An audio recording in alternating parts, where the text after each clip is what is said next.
গাজীপুরের তীব্র গ্যাস সংকটে কারখানার উৎপাদন কমেছে অর্ধেক।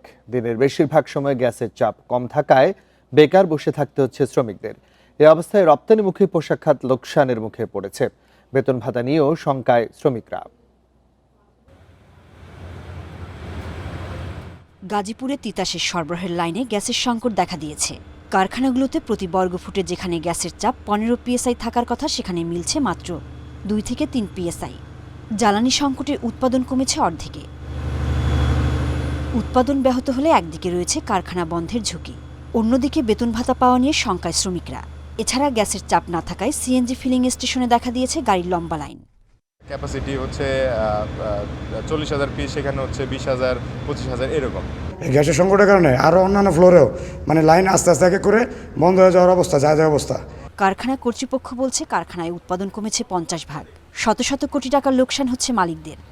যেখানে গ্যাস প্রেশার 15 পিএসআই থাকার কথা, সেখানে আমরা 2-3-এর নিচে, ইভেন গত 2 দিন যাবৎ 1-এর কাছাকাছি গ্যাস প্রেশার পাচ্ছি, যার কারণে আমাদের উৎপাদন মেশিনারিজ চালাতে পারছি না। আমাদের প্রোডাক্টিভিটি 50%-এর নিচে নেমে গেছে। করতে পারবো না, বাইরে চলে যাবে। সো আমরা সেটাই পাচ্ছি এবং আমাদের এখানে লোকসান 600 কোটি টাকার লোকসান হচ্ছে প্রতিষ্ঠানগুলোতে। সো সেই লোকসান কাটানোর জন্য অবিলম্বে জ্বালানি সংকট দূর করা হোক এবং নতুন সরকারের কাছে প্রত্যাশা তারা একটা পলিসি তৈরি করুক যাতে জ্বালানি সরবরাহ বৃদ্ধি হয় শিল্পে এবং আমরা নতুন নতুন শিল্প বিনিয়োগ আনতে পারি। গাজীপুরে 5,000-এর বেশি কলকারখানা রয়েছে। কাজ করছেন অন্তত 22 লাখ শ্রমিক। Independent news. ইনি আরো জানাতে গাজীপুর থেকে যুক্ত হচ্ছেন আমাদের সহকর্মী আবুল হাসান। হাসান, আমাদেরকে একটু জানাবেন। আমরা জানি যে গাজীপুর শিল্প কারখানায় আসলে গ্যাসের চাপ কম থাকে, উৎপাদন কার্যক্রম ব্যাহত হচ্ছে, রপ্তানিমুখী শিল্প হুমকির মুখে। তো সেক্ষেত্রে ব্যবসায়ীরা কি বলছেন এবং প্রশাসন বা কর্তৃপক্ষ যারা রয়েছেন তারা কি আশ্বাস দিচ্ছেন?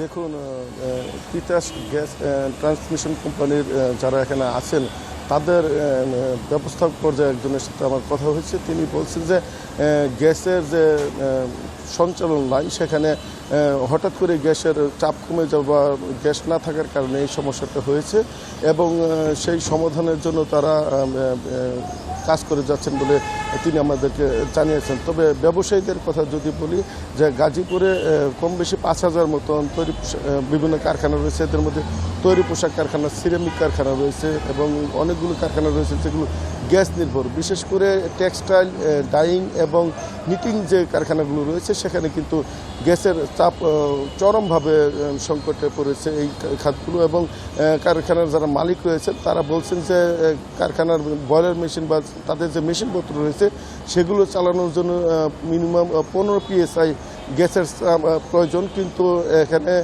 তাদেরকে যে সরবরাহ করা হচ্ছে সেখানে তারা গ্যাস পাচ্ছেন 1, 2 বা কখনো কখনো 3 পিএসআই। ফলে দিনের বেশিরভাগ সময় তাদের যে মেশিনপত্র সেগুলো বন্ধ রাখতে হচ্ছে এবং এই কারণে উৎপাদন ব্যবস্থা মারাত্মক হুমকির মুখে পড়েছে বলে তারা জানিয়েছেন। আমি কয়েকটি কারখানা ঘুরে দেখেছি যে এই গ্যাস সংকটের কারণে অনেক কারখানার যে লাইন রয়েছে সেই লাইন বন্ধ হয়ে গেছে এবং যে শ্রমিক রয়েছেন তারা বেকার সময় পার করছেন। শ্রমিকরা বলছেন যে সামনে ঈদ আসছে এবং এখন রোজা চলছে, সামনে এভাবে চলতে থাকলে তাদের বেতন ভাতা নিয়ে সমস্যা পড়বেন এবং সেই চিন্তা তারা করছেন। এছাড়া শ্রমিক যে ছাঁটাই, সেই ঝুঁকিও তাদের রয়েছে বলে তারা বলছেন।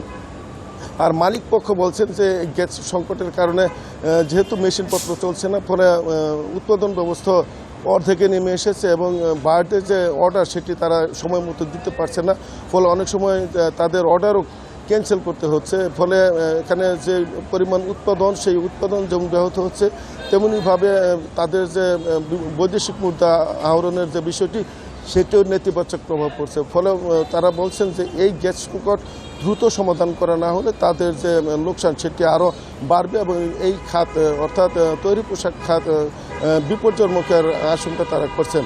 এবং একই অবস্থা কিন্তু আমরা দেখেছি সিএনজি পাম্পগুলোতেও, সেখানে কিন্তু গ্যাসের চাপ অনেকটা কম রয়েছে। ফলে অনেক সিএনজি পাম্প থেকে গাড়ি ঘুরিয়ে দেওয়া হচ্ছে বা যেগুলো গাড়িতে গ্যাস দেওয়া হচ্ছে সেখানে কিন্তু গ্যাসের যে প্রয়োজনীয় প্রেশার সেটি না পাওয়ায় কিন্তু গ্যাস জ্বালানি হিসেবে গাড়িগুলোতে ভরতে পারছে না। অনেক সময় নানা ধরনের সমস্যায় পড়ছেন চালকরা। তো তো এই সংকট সমাধানের জন্য যত দ্রুত সমাধান করা যায় সেই ব্যাপারটি নিয়ে কিন্তু এখানে ব্যবসায়ী মহল এবং যারা সিএনজি চালক রয়েছেন বা যানবাহন চালক রয়েছেন তারা বলছেন যে এই সংকট সমাধান করার জন্য সরকারকে দ্রুত এই পদক্ষেপ নিতে হবে এবং একটি সুস্পষ্ট নীতিমালা নিতে হবে বলে তারা দাবি করেছেন। এই ছিল গাজীপুরের গ্যাস সংকটের সর্বশেষ পরিস্থিতির খবর। গাজীপুরের গ্যাস সংকট নিয়ে সর্বশেষ তথ্য জানাচ্ছিলেন সহকর্মী আবুল হাসান।